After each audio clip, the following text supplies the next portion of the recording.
Bismillahirrahmanirrahim. Bismillahirrahmanirrahim. Assalamualaikum warahmatullahi wabarakatuh. Alhamdulillah wassalatu wassalamu ala sayyidina Rasulillah wa ala alihi wa sahbihi wa man tabi'ahum bi ihsanin wa mawalah. La hawla wa la quwata illa billah.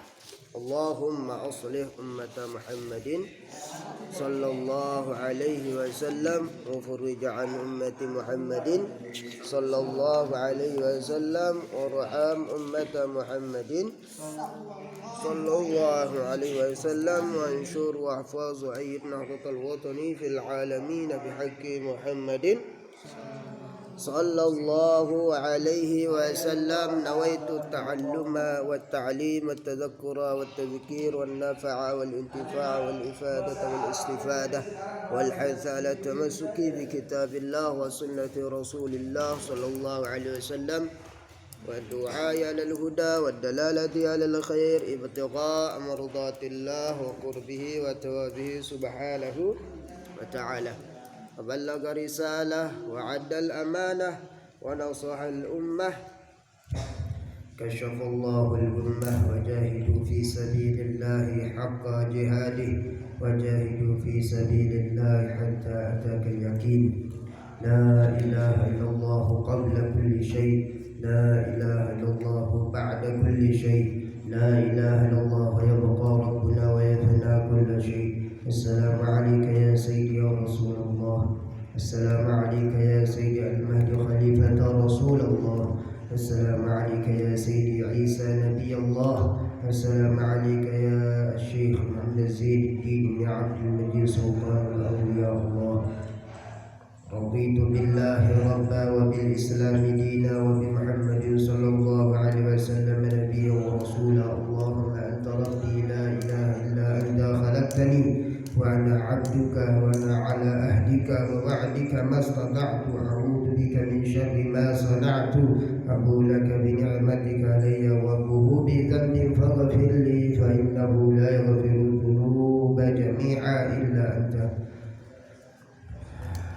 أما بعد، فقال المؤلف رحمه الله تعالى ونفعنا بعلومه وبعلوم مشايخنا بعلوم سائر الصالحين في الدارين آمين ya rabbal alamin. Anak-anakku yang dimuliakan oleh Allah Subhanahu wa taala,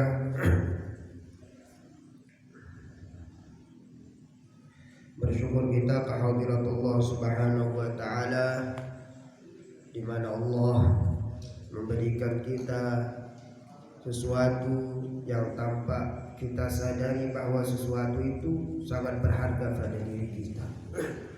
Tadi sekali yang sampaikan, Allah Subhanahu wa taala memberikan kita sesuatu yang kita tanpa kita sadari bahwa sesuatu itu sangat berharga pada diri kita. Apa sesuatu itu yang sangat berharga pada diri kita? Padahal kita tidak sadari bahwa sesuatu itu sangat bermanfaat, sangat berharga pada diri kita. Tiada bukan, tiada lain, yakni al-iman wal islam wal ihsan. Yang pertama iman.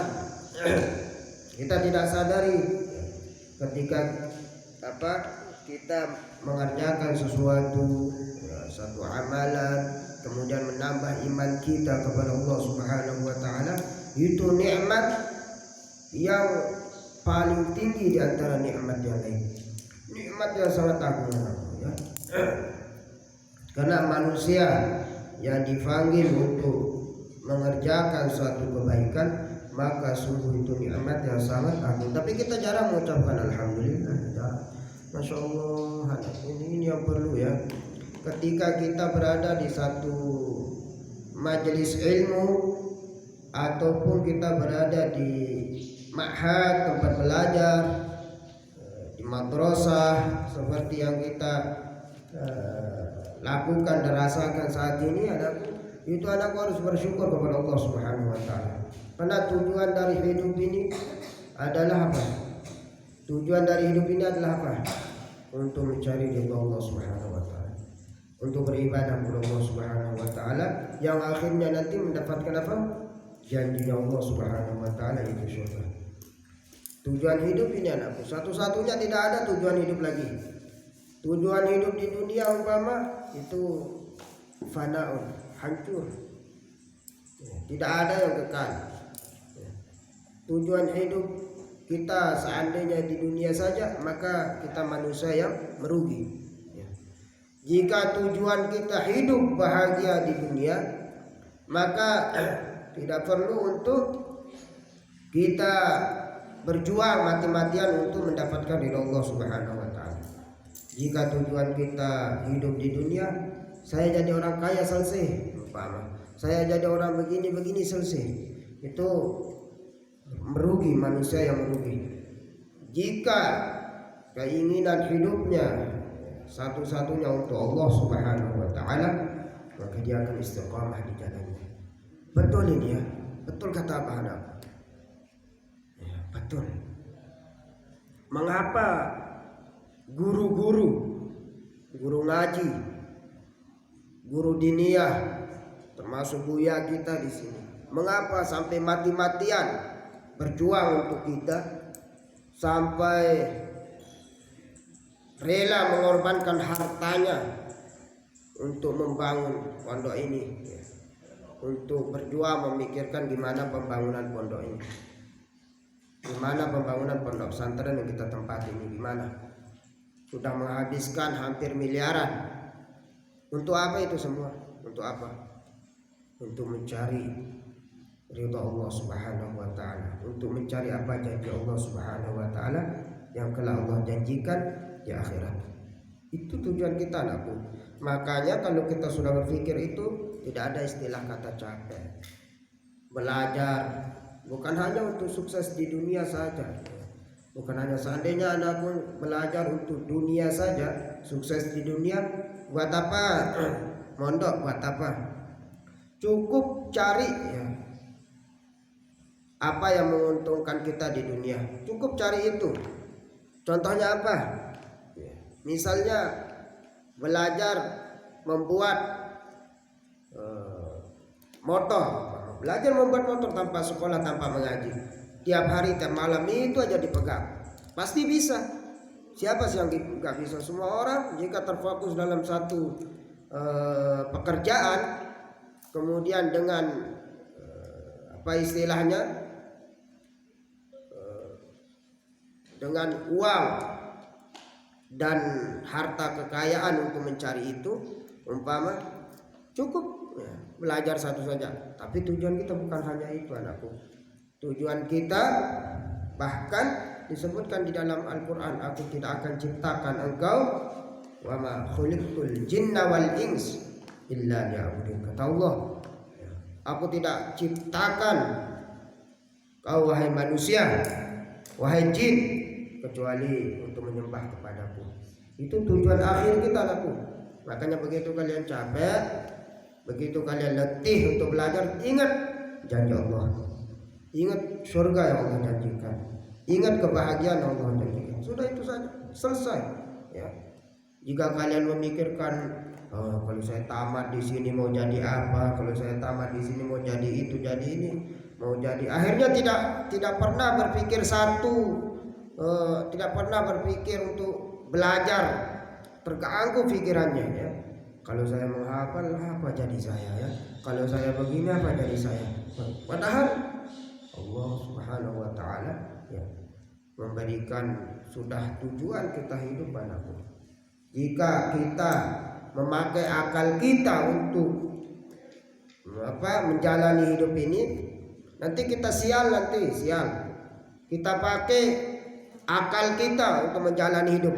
Akal kita selalu berkata, kalau saya sekolah di tempat yang maju dan kemudian di situ misalnya mempelajari tentang ekonomi, perbankan, mempelajari tentang keuangan, mempelajari tentang manajemen perusahaan, maka saya pasti sukses. Itu akal manusia, anakku. Akal manusia seperti itu. Kalau saya di tempat maju belajar di tempat yang maju dan mahal, kemudian belajar membuat mobil, membuat motor dan lain sebagainya, misalnya, itu menurut akal kita sukses, tapi menurut Allah belum tentu itu sukses.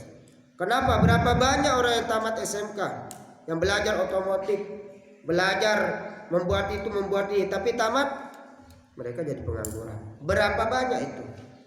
Berapa banyak orang yang sekolah di luar negeri, yang belajar sekolah di Swiss, yang sekolah di Belanda, yang sekolah di berbagai tempat, yang S2-nya sampai begitu dia pulang biasa saja, ya, biasa saja. Tidak pernah begitu pulang orang-orang yang sekolah di jauh-jauh itu, hanya sebagian kecil saja yang kita lihat yang sukses itu dan ini. Karena menurut Allah,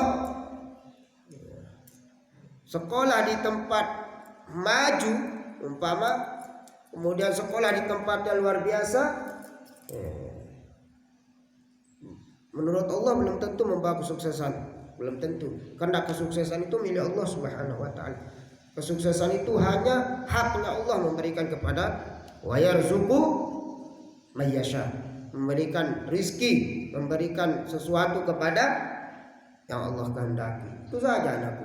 Dan berapa banyak orang yang sekolah di rendah, bahkan saking rendahnya kalau bahasa kita, hanya memakai sarung dan baju koko, hanya berpakaian putih tiap hari tiap malam, hanya duduk tanpa bangku, hanya kalau bahasa kita bahkan tidak mampu untuk membayar yang mahal-mahal di tempat yang miskin.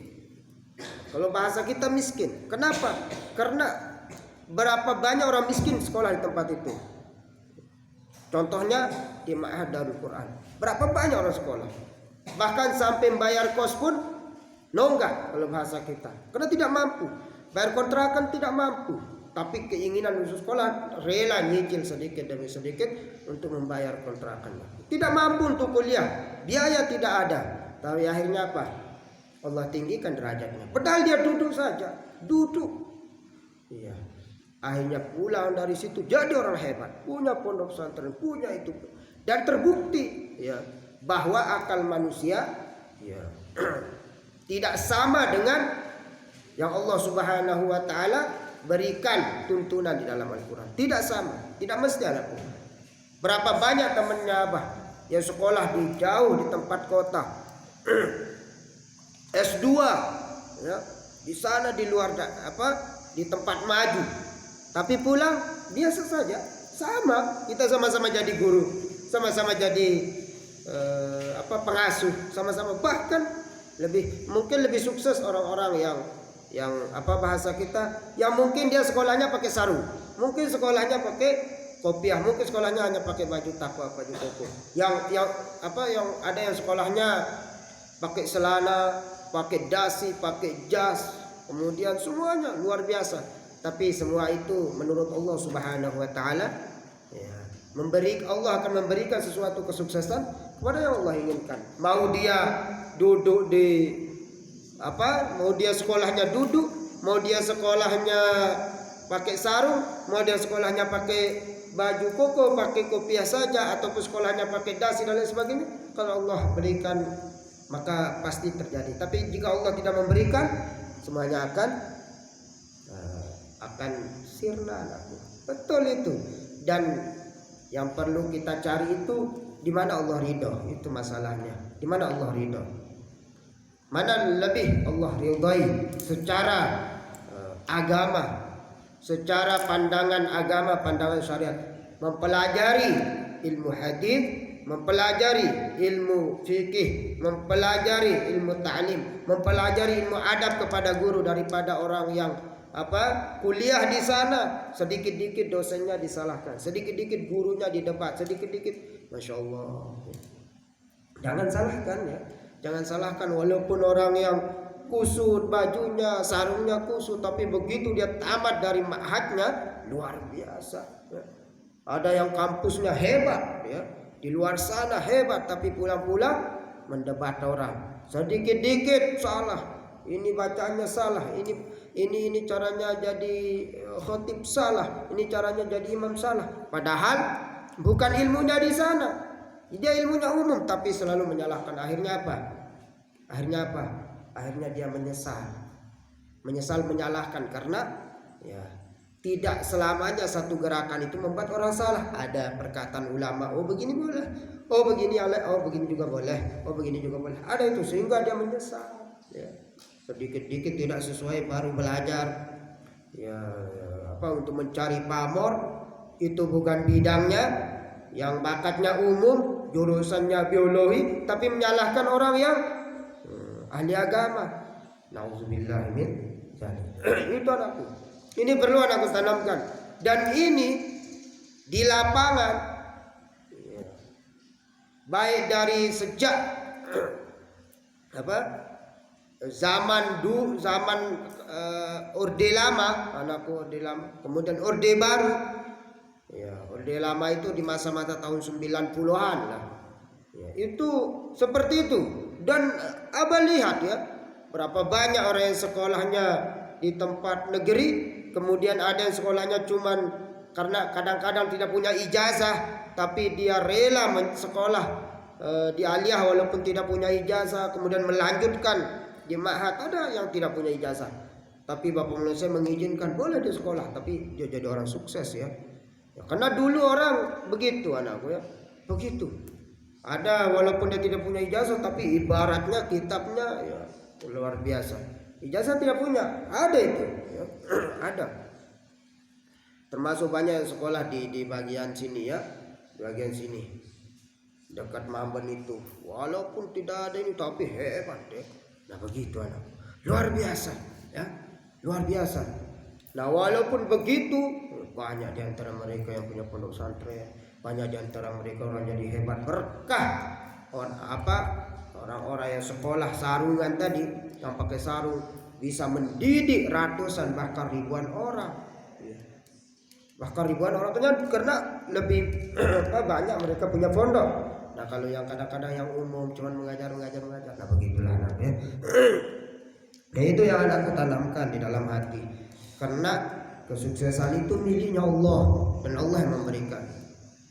Ya, kita menanggaya saja, menanggaya. Ketika di mana sekolah? Di Mataram. Oh di mana sekolah? Di Malang. Di mana sekolah? Di Jogja. Di mana sekolah? Di Jakarta. Di mana sekolah? Disebut ya. Ya, disebut di mana-mana. Nanti yang akhirnya ya, kurang sedikit saja pemberian. Di satu lembaga malas mengajar, malas mengabdi, malas itu dampaknya itu. Masa saya sekolah jauh-jauh terus pulang-pulang gajinya sekian, nauzubillah itu ya, nauzubillah min dzalik. Masa jauh-jauh saya sampai ke Jogja jauh-jauh, itu nauzubillah. Itu dampaknya itu kalau selalu meninggikan diri. Makanya sulit orang sukses, ya sulit sedikit-dikit ya. Kalau di situ gak mau aja begini punya begitu ya. Sulit sukses kalau begitu. Ada di sana ya temannya apa juga begitu ya. Yang tapi alhamdulillah sekarang ya, setelah kita berikan masukan harus sabar, harus lanjutkan dulu studinya supaya kemudian kalau mengabdi nggak ada gajinya jalan, nggak ada jalan. Bismillah, alhamdulillah sekarang luar biasa ya. Begitu anaknya, begitu. Karena orang yang yang Allah kasih sesuatu kemanfaatan dalam ilmunya itu belum tentu orang yang hebat sekolahnya, belum tentu.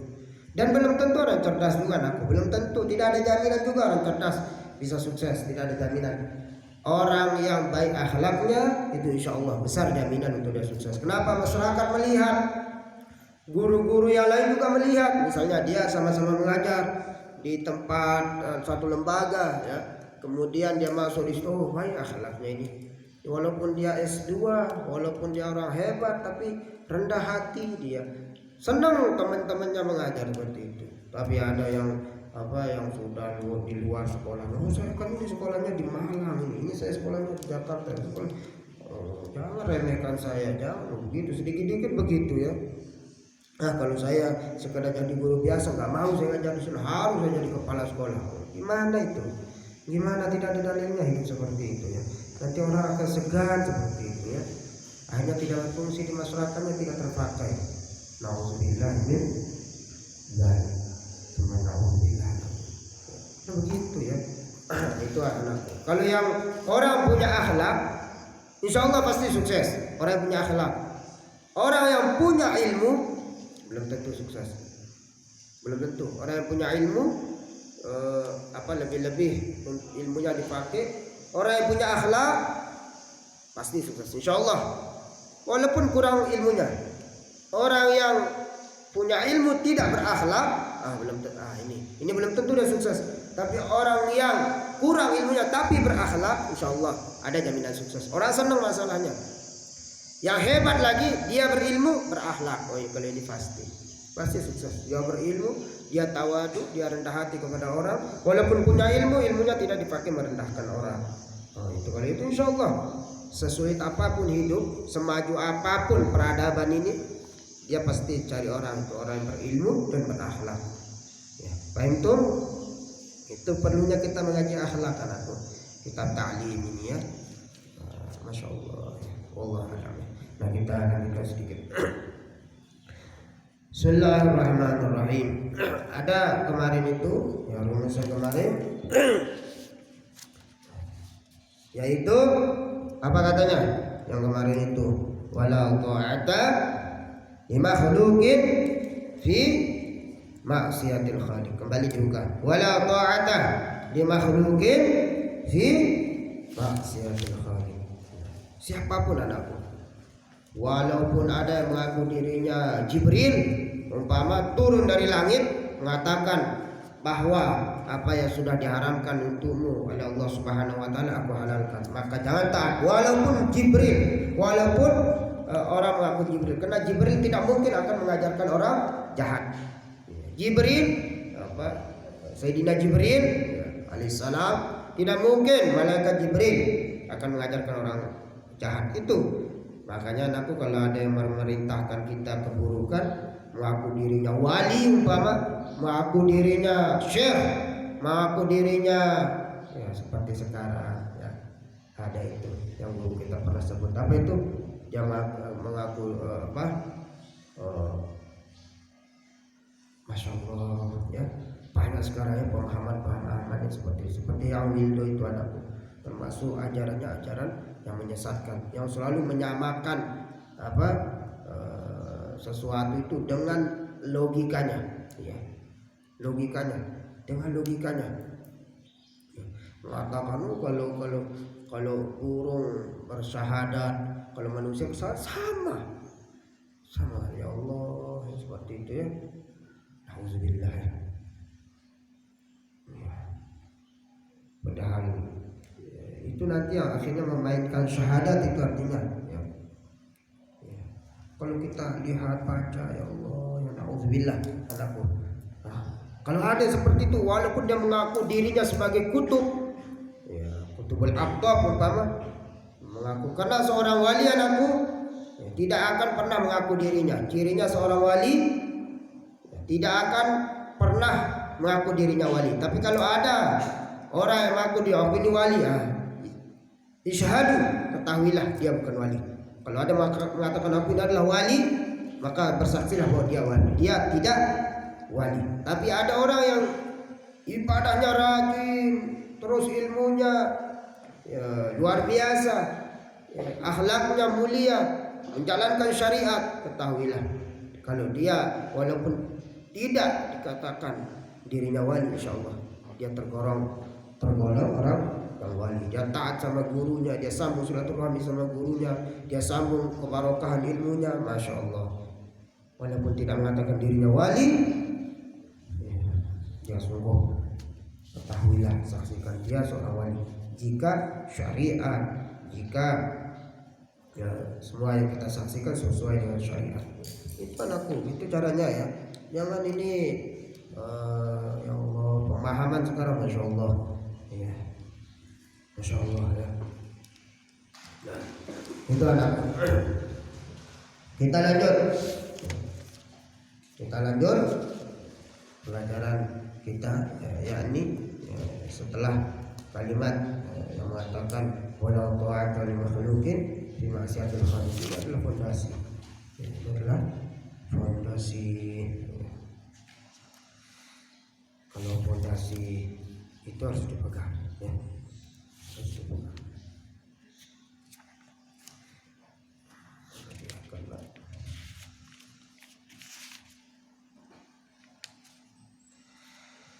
Allahumma shalli wa sallim wa barik alaihi wa ala alihi. Nah, ini dia. Sudah.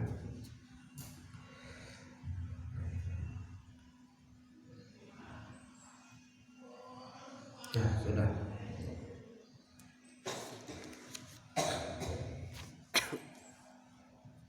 Kemudian ya, apa dikatakan? Qad kana faqala ya.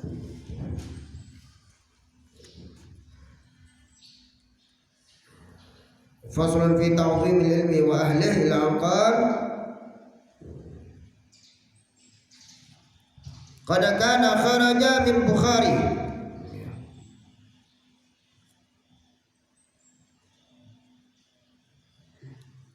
Wa sakana fi ba'dil qurra ayyaman bihadithihi. Waqa'at wa qad zaratahu talamizahu gar Syekh al-Imam Al-Qadi Abu Bakar Az-Zarnuji. Abu Bakr faqala lahu limadha lam tazarni faqala kuntu mashghulan bihidmatil walidati qala tarzuqul umri wala tarzukul, apa katanya, wala tarzuku ad-darsi wa kana kadzalika fa innahu kana yaskunu fi aktsar.